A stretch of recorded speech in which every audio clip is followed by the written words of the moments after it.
లూకాసు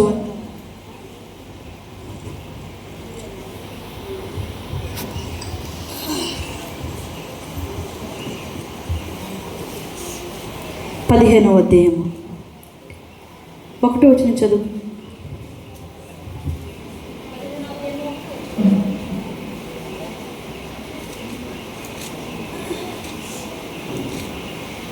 పదిహేనవ అధ్యాయం 1వ వచనం చదువుకుందామా. ఏమా ఎవరికి చదువు రాదమ్మా అప్పుడు చదవండి మరి. పాప 15వ అధ్యాయం క్షమించండి 11వ వచనం 15-11 రా.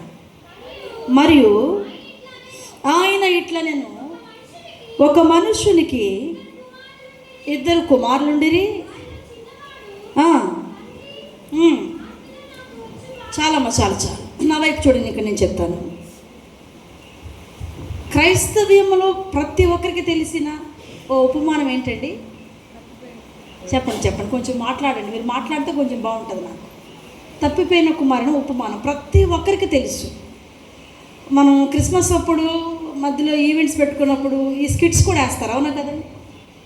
అయితే ఈరోజు ప్రభువు ఈ వాక్య భాగం ద్వారా ప్రత్యేకంగా మనతో మాట్లాడినట్లు దేవుడు సహాయం చేయనుగాక. ఇక్కడ ఎంతమంది కుమారులు ఉన్నారండి? చెప్పాలి, మీరు చెప్పాలి. మీరు మాట్లాడితేనే నేను మాట్లాడగలను. అమ్మా 2 కుమారులు కరెక్టేనా? 2 కుమారులేనమ్మా. సో నేనంటే ఇక్కడ 3 కుమారులు ఉన్నారు అంటానండి. మీరేమంటారు? చెప్పాలి మీరేమంటారు? తప్పు అంటారా రైట్ అంటారమ్మా? అన్నా రైట్. ఇంకా చెప్తాను కాబట్టి రైట్ అంటారు అంతేనండి? కాదు నేను చెప్తాను చూడండి. ఒకతనేమో పెద్ద కుమారుడు అంట, ఒకతనేమో చిన్న కుమారుడు. ఈ 3వ కుమారుడు ఎవరంటే ఈ ఉపమానాన్ని వివరించిన దైవ కుమారుడు. ఎవరైనా ఈ ఉపమానాన్ని మనకి ఎవరు వివరించారు? దైవం. ఒక ఆయన ఎవరు చెప్పాలి మీరు? పెద్ద కుమారుడు. 2 ఆయన ఎవరండి? అయ్యగారు భోజనాలు ఉన్నాయంటమ్మా. మీకు ఏం దిగులేదు, మీరు ఎంత తిన్నా పెడతారు అయ్యగారు. పొద్దున్న టిఫిన్ చేసామన్నా ఒకసారి హల్లేలూయా చెప్పండి. మేము కూడా చేసాం, 7:30కి ఏమో చేసామండి. ఇప్పుడు నాకు కూడా ఆకలేస్తుంది, బట్ నేను నీరసంగా లేనుగా. చెప్పాలి ఇంకొంచెం గట్టిగా హల్లేలూయా. మీరు ఎంత త్వరగా మాట్లాడితే నేను ఎంత త్వరగా ముగించగలను. మీరు ఆలస్యం చేశారని నేను చెప్తూనే ఉంటాను 4 వరకు. నాకు ఈవినింగ్ మీటింగ్, మధ్యలో ఏం మీటింగ్ లేదు కాబట్టి చెప్పచ్చు. కాబట్టి మీరు కొంచెం హుషారుగా రిప్లై ఇవ్వాలి. ఏమంటారమ్మా? ఒకటి పెద్ద కుమారుడు అంట, 2వది ఎవరండి? చిన్న కుమారుడు. 3వ వ్యక్తి ఎవరు? ఈ ఉపమానాన్ని వివరించిన దైవ కుమారుడు. ఈ 3 కుమారుల యొక్క ప్రత్యేకత కోసం ఈరోజు మనం మాట్లాడుకుందామండి. ఈ 3 కుమారులు తండ్రికి ఎలా లోబడ్డారు? పెద్ద కుమారుడు ఎలా లోబడ్డారు? చిన్న కుమారుడు ఎలా లోబడ్డారు? దైవ కుమారుడు పరమ తండ్రికి ఏ రీతిగా లోబడ్డారు అన్న దానికోసం నేను చెప్తాను. కొన్ని విషయాలు మాట్లాడుకుందాం. వాటిని మన జీవితానికి అన్వయించుకుంటూ, సంఘానికి అన్వయించుకుంటూ మాట్లాడుకుందాం. మయ్యగారు నాకేం తెలియదండి, ఇప్పుడే తెలుసు. అంతకుముందు నేను చూడలేదు, మాట్లాడలేదు. డేట్స్ అన్నీ ఇచ్చేది మా డాడీ కాబట్టి వాళ్ళకి మాకు ఏ సమయం ఏమైనా చెప్పేశారేమో అస్సలు అనుకోమాకండి. దేవుని ప్రేరేపణ బట్టి చెప్తున్నాను. పెద్ద కుమారుని కోసం మనం మాట్లాడుకుంటే తండ్రితో కూడా ఉన్నాడంట. ఎవరండి? పెద్ద కుమారుడు. ఆయన కోసం ఆ అధ్యాయంలో నేను చెప్పుకుంటూ వెళ్తానండి, రిఫరెన్స్లు ఇస్తూ చెప్పుకుంటూ వెళ్ళిపోతాను. 15వ అధ్యాయంలో పెద్ద కుమారుని కోసం ఒక మాట ఉంటుంది. అతడు పొలములో పని చేయవాడంట. ఎక్కడండి? పొలం అంటే దేవుని సంఘం అనుకోవచ్చా? దేవుని సంఘాన్ని ఏమనొచ్చు మనం? ఒక పొలములో పనిచేసే వ్యక్తి పెద్ద కుమారుడు. నీవు నేను కూడా దేవుని సంఘములో పనిచేసే ఒక విశ్వాసులు, ఒక సేవకులు, ఒక పరిచారకులు, అవునా కదండి? పొలం పని అంటే చాలా కష్టమా సులువా మీరు చెప్పండి? చాలా కష్టం, అవునా? సమయానికి నీరు కట్టాలి, సమయానికి ఎరువు వేయాలి. అంటే నేను వంటంతా చేసుకొని మధ్యాహ్నం నుంచి పనికి వస్తానంటే కుదురుతుందా? నువ్వు వంట చేసుకున్నా చేసుకోకపోయినా ఎన్నింటికి పనికి వెళ్ళిపోవాలండి? ఆల్మోస్ట్ మొత్తానికి నేను అంటాను పొలం పని అనేది చాలా కష్టం. దేవుని సంఘములో ఒక విశ్వాసి పరిశుద్ధతను కాపాడుకోవడం కూడా ఏంటంట అంతే కష్టం. మన ఇష్టానుసారంగా నడుచుకుంటామంటే కుదరదండి. ఈ పొలములో ఆయన చెప్పినట్లు మనం ఏం చేయాలి? నడుచుకోవాలి. ఎక్కడ? పొలములో. పెద్ద కుమారుడు పొలములో కష్టపడి పని చేస్తాడంట. తండ్రితో కూడా కలిసి ఉన్నాడంట. తండ్రి చెప్పినట్టు చేస్తున్నాడంట. తండ్రి పొలాన్ని బాధ్యతగా చూసుకుంటున్నాడంట. ఎవరు? పెద్ద కుమారుడు. మొదటి లక్షణం కష్టపడే లక్షణం ఉందంటండి. ఎవరికి? పెద్ద కుమారునికి. ఈరోజు సంఘమును మీరు ఎంతమంది పరిచర్య చేస్తున్నారు? పెద్ద కుమారునిలాగా ఎంతమంది సంఘములో కష్టపడుతున్నారు? దేవుని పరిచర్య అంటే నచ్చదు, దేవుని పరిచర్య చేయాలంటే కుదరదు. కొన్ని మందిరాలండి, మీరు కాదులండి, మీరు మంచోళ్ళు, కొన్ని మందిరాల్లో పాస్టర్ గారండి మేము రాగానే ఒక 500 ఇస్తాం, పనోళ్ళు పెట్టుకొని చేయించుకోండి. మీరు అనరండి, చెప్తున్నానండి, కొందరి దగ్గర విన్నా నేను. ఆ 500 కంటే నీవు పరిచర్య చేయటం అక్కడ శ్రేష్టం. ఏంటి? దేవుని మందిరంలో నేను అంటాను, ఆ 500 కంటే నీవు పరిచర్య చేయటం శ్రేష్టం. ఎందుకంటే మేము దేవుని పరిచర్య చేశాము కాబట్టి ఆ పరిచర్య చేసిన వారు ఎలా ఆశీర్వదించబడతారు, వారికి ఏ దేవుడు ఎలా దీవిస్తాడు అన్నది మేము బాగా రుచి చూసామండి. మందిరాలు కట్టేటప్పుడు మానేసేవాళ్ళం, స్కూల్స్ కాలేజెస్ మానేసి దేవుని మందిరంలో పరిచర్య చేసేవాళ్ళం అండి. ఆ ఆశీర్వాదం మాకు ఆయన ఇవ్వకుండా పోలా. ఎన్ని బట్టలు ఉతికేవాళ్ళమో, సేవకుల బట్టలు తెల్లవి, ఆ ఆశీర్వాదం మాకు ఇవ్వకుండా పోలా. అయ్యగారు దోబికి ఏమంటారా, వాషింగ్ మిషన్కి ఏమంటారా? కాదండి, సేవకులు ఆడ తగిలిస్తే ఎప్పుడు ఇస్తారా అని కాసుకొని ఉండేవాళ్ళం. వేటి కోసం? దైవ సేవకులు. నేను అంటాను, దేవుని సంఘములో నమ్మకంగా పరిచర్య చేసేవారుగా మనం ఉండాలి. ఒకటి, అతను కష్టపడి పని చేసే వ్యక్తి అంట. ఎక్కడ? పొలములో. రెండోది, అతని కోసం చూస్తేనండి, అతని యొక్క మనస్తత్వం ఎటువంటిదంటే తండ్రితోనే ఉంటున్నాడండి, తండ్రి వ్యవహారాలన్నీ చూసుకుంటున్నాడు. కానీ ఓ రోజు తండ్రి అక్కడ ఏదో తెలియక ఆయన ఫంక్షన్ చేస్తున్నాడో, తెలిసి ఫంక్షన్ చేస్తున్నాడో, ఒక ఫంక్షన్ పెట్టారండి. తండ్రి పెట్టగానే అక్కడ ఏదో జరుగుతుందని అతనికి తెలిసింది. ఎవరికి? పెద్ద కుమారునికి. తెలియగానే స్ట్రైట్కి వెళ్ళి ఎవరిని అడగాలన్నా? తండ్రితో ఉన్న చదువును బట్టి, తండ్రితో ఉన్న ప్రేమను బట్టి, తండ్రితో ఉన్న ఐక్యతను బట్టి ఎవరిని అడగాలి? తండ్రిని అడగాలి. కానీ ఎవరిని అడుగుతున్నాడంట? వాక్యాధారణ బట్టి చూస్తే దాసుని అడుగుతున్నాడంట. ఎవరిని? దాసుని. నువ్వు ఆత్మ సంబంధంగా సంఘములో ఒక స్థాయిలో ఉన్న వ్యక్తివి, ఆత్మ సంబంధంగా లేని వారితో నీకేం సహవాసం? తనన్న ఆత్మీయతకి ఎవరితో ఉండాలి? తండ్రితో. నీకున్న ఆత్మీయతకి నువ్వు ఎవరితో ఉండాలి? దైవ సేవకులతో ఉండాలి, సేవకులతో ఉండాలి, సేవకులతో పంచుకోవాలి. కానీ ఎవరితో ఉన్నావంట? సంఘములో కట్టబడిన వారు ఉంటారు చూసావా, సంఘములో స్థిరపడిన వాళ్ళు ఉంటారు చూసారా, సంఘములో దేవుని భక్తిని సరిగా చేయకుండా పడిపై భక్తి చేస్తారు చూసారు, వాళ్ళతో ఉన్నారంటండి. ఎవరు? పెద్ద కుమారుని మనస్సు కలిగిన వారు. పెద్ద కుమారుని కోసం ముందు ఒక మాట చెప్తానండి. పెద్ద కుమారుడే కానీ అతనికి పెద్ద మనసు లేదంట. ఎవరికి? కుమారుడు పెద్దవాడే కానీ ఏ మనసు లేదు? పెద్ద మనసు లేదంట. పెద్ద మనసు లేదు కాబట్టి తన ఇంటికి మరొకరు వచ్చినప్పుడు అతను ఏం చేస్తున్నాడు? దాన్ని తీసుకోలేకపోతున్నాడండి. తన ఇంట్లో ఏదో జరుగుతుంది, భరించలేకపోతున్నాడు. నేరుగా తండ్రి దగ్గరికి వెళ్ళి నాన్న జరుగుతుంది ఏంటి అని అడిగే హక్కు ఉంది ఎవరికి? కానీ తన హక్కుని సద్వినియోగం చేసుకోవట్లేదు. తన హక్కుని ఏం చేస్తున్నాడు? దుర్వినియోగం చేసుకొని తక్కువైన వారితో, నేను అంటానండి, అక్కడ చెయ్యకూడని పని చేస్తున్నాడంట. ఎవరు? సంఘములో నేటి సంఘాల విశ్వాసులు ఎలా ఉన్నారంటే అండి, ఏదైనా అలిగేషన్ సంఘంలో అయితే ఎవరి దగ్గరికి రావాలి? సేవకుని దగ్గరికి వచ్చి అయ్యా ఏంటి, ఎక్కడ, ఎందుకని మాట్లాడి ధైర్యపరచాల్సింది పోయి మరొకరు నలుగురిని వెనకేసుకొని ఏం చేస్తున్నారంట? చిన్నాభిన్నం చేస్తున్నారంటండి. దేన్ని? నేను చెప్పట్ల, వాక్యం చెప్తున్నా, అవునా కదా? అతడు వెళ్ళవలసింది తండ్రి దగ్గరికండి, కానీ వెళ్ళినది ఎవరి దగ్గరికంట? దాసుని దగ్గరికి. నేను ఎందుకు మాట్లాడినానంటే, తండ్రి దగ్గరికి వెళ్ళాడంటే అతనికి ఏ రీతిలో చెప్పాలో తండ్రికి తెలుసా ఆ మనసు, అవునా కదా? అతన్ని ఏ రీతిగా సరిచేయాలి, ఏ రీతిగా చెప్తే కన్విన్స్ అవుతాడు, ఏ రీతిగా చెప్తే అతను ఒప్పుకుంటాడు, ఏ రీతిగా చెప్తే అర్థం చేసుకుంటాడో తండ్రికి తెలుస్తుందా, దాసునికి తెలుస్తుందా? చెప్పండమ్మా. నీ కోసం ప్రార్థన చేసిన సేవకునికి తెలుస్తుంది. నీతో వచ్చి కూర్చునే విశ్వాసకు తెలియదు నీ విషయం ఏంటో, వచ్చి కూర్చునే విశ్వాసకు తెలియదు నీ బాధ ఏంటో, వచ్చి కూర్చునే నీ పక్కన కూర్చున్న వారికి తెలియదు నీ పరిస్థితి స్థితిగతులు ఏంటో. కానీ సమస్తం ఎవరికి తెలుసు? నీకు ఎలా చెప్తే నువ్వు సరైన మార్గంలో ఉండగలవో సేవకునికి తెలుసు. నాకు పెద్దోడికి ఎలా చెప్తే అర్థం చేసుకోగలడో అలా చెప్తే అర్థం చేసుకుంటాడు అన్న ధైర్యంతోనే ఎవరిని చేర్చుకున్నాడు? అమ్మ ఆ ధైర్యం లేకపోతే చేర్చుకోగలడా? అమ్మ నాయన పెద్ద మూర్ఖుడురా బాబు అనుకుంటే ఏం చేసి ఉంటాడండి? నా ఉద్దేశం పొలం దగ్గరికి తండ్రి వెళ్ళిపోయి ఉంటాడండి. నాతోనే ఉన్నాడు కదా, నా బిడ్డే కదా అనుకున్నాడంటే ఎవరు?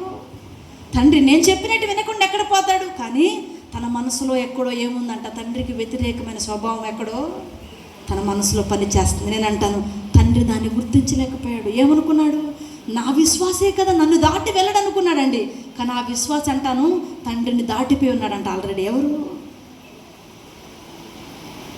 తండ్రి అనుకున్నాడు, నా పెద్దోడికి చెప్తే అర్థం చేసుకుంటాడులే. పెద్దోడంట నాన్న దగ్గరికి రాకుండానే మొత్తం ఏం చేస్తున్నాడండి, సిచ్యువేషన్ అంతానే తన హ్యాండిల్లోకి తీసుకున్నాడు. 2,000 కనుక్కురాపో, ఏంటి అక్కడ జరుగుతుంది.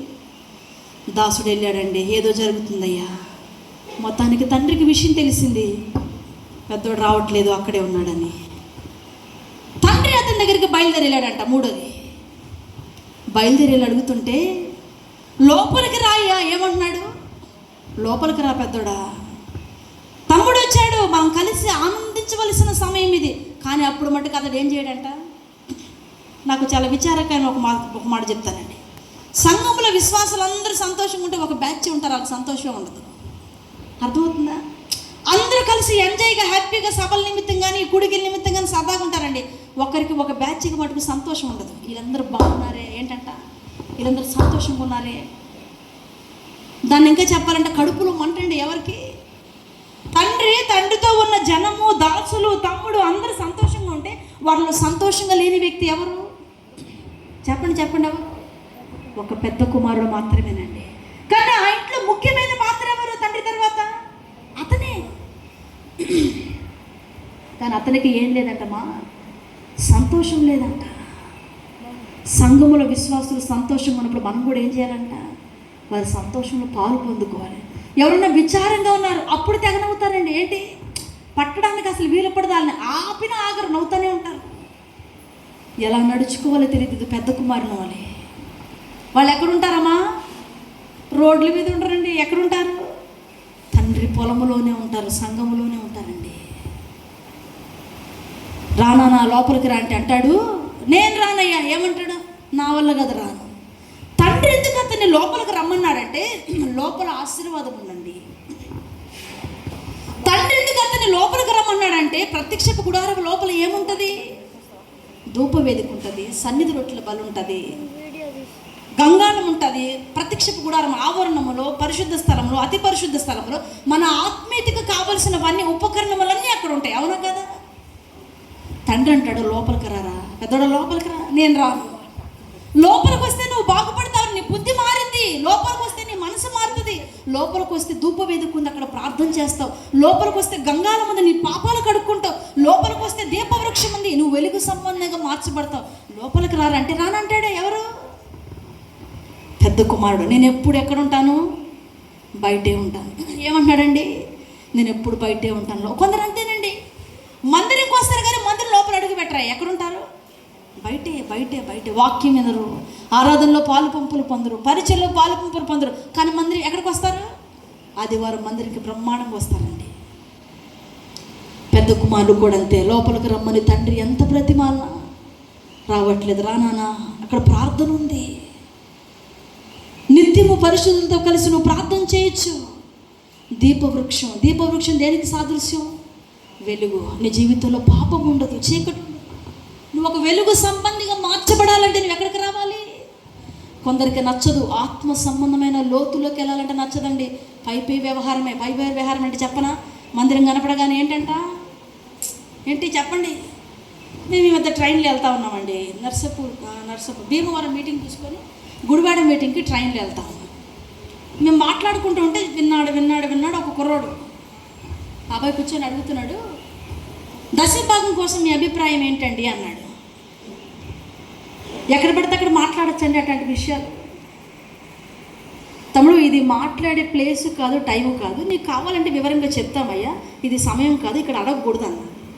అట్లా కదా చెప్పండిలే అన్నాడు. నేను చెప్పలేనయ్యా, నువ్వు ఎంత అడిగినా ఇక్కడ నేను చెప్పలేను.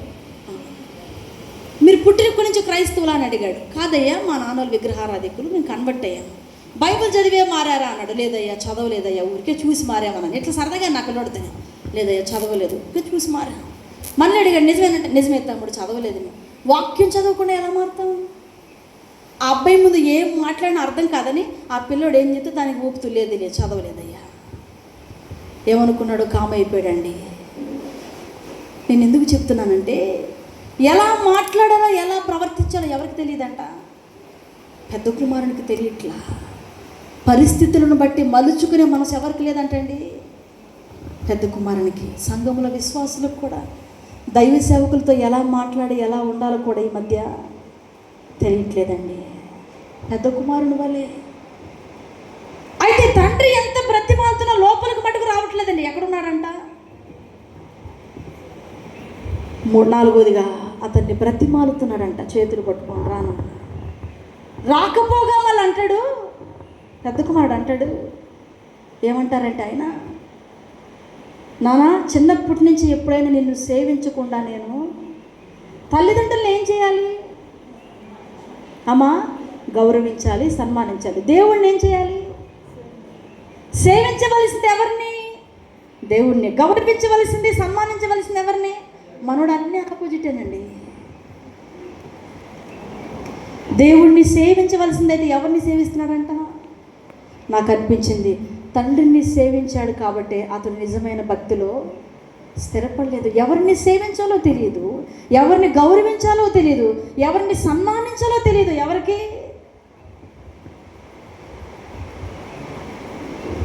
బ్రతిమాలుతున్నా రావట్లేదు. బ్రతిమాలుతుంటే మళ్ళీ తండ్రికి ఎక్స్ట్రా రివర్స్ చెప్తున్నాడు. ఏమనుకుంటున్నావు నా కోసం నువ్వు? నేనేమో అందరిలాగా అనుకుంటున్నావా? నేను ఇక్కడ సూపరు. ఎవరన్నారండి? నేను చెప్పట్లా, అతను అన్నది చెప్తున్నానండి. ఏమనుకుంటున్నావో? నేను ఎప్పుడైనా నీ మాట తప్పానా? నేను నిన్ను సేవించానుగా, నాకు ఇచ్చినది ఇదేనా అన్నట్లు మాట్లాడుతున్నాడు తండ్రితో. పెద్ద కుమారుని బట్టి తండ్రికి ఏం లేదమ్మా, సంతోషం. అతన్ని బయట ఉన్నాడా? తనతోనే ఉన్నాడు. అలానే తనతోనే ఉండి ఉన్న మాట వింటున్నాడా? లేదు. పెద్ద మనసు కలిగి తండ్రిని అర్థం చేసుకోవట్లే పెద్ద కుమారుడు. రెండోదిగా చిన్న కుమారుడు కోసం చెప్పుకుందామండి. ఎవరతను? మీలో ఎంతమంది చిన్నోళ్ళు ఉన్నారు చెప్పండి. ప్రతిసారి నేను సంకీర్తన వస్తామండి. నేను పెద్దామా, నా తర్వాత అమ్మా. ఈసారి నేను లాస్ట్ టైం వచ్చాం. పెద్దామా చిన్న వచ్చామండి ఇక్కడికి. ఎవరు? నేను పెద్దామని నాలుగోమా. పెద్దవాళ్ళు చిన్నవాళ్ళు వచ్చాం. ఇంకొక మధ్యలో ఉంటారు కదా ఇద్దరు, వాళ్ళు ఇంకొక ఊరికి షిఫ్ట్ అయ్యారండి. పరిస్థితులు అలా వచ్చాయి, అందుకని అలాగ తప్పలేదు. నేను ఎందుకు చెప్తున్నానంటే పెద్దవాడే కానీ పెద్ద మనసు కలిగి తండ్రిని ఏం చేసుకోవట్లేదంట, అర్థం చేసుకోవట్లా. సంఘములో దేవుని పొలములో పెద్దవాడు మనసు కలిగి మెలగట్లేదండి. తన ఇష్టం వచ్చినట్లు, తనకు అనుకూలమైనట్లు ఏం చేస్తున్నాడంట.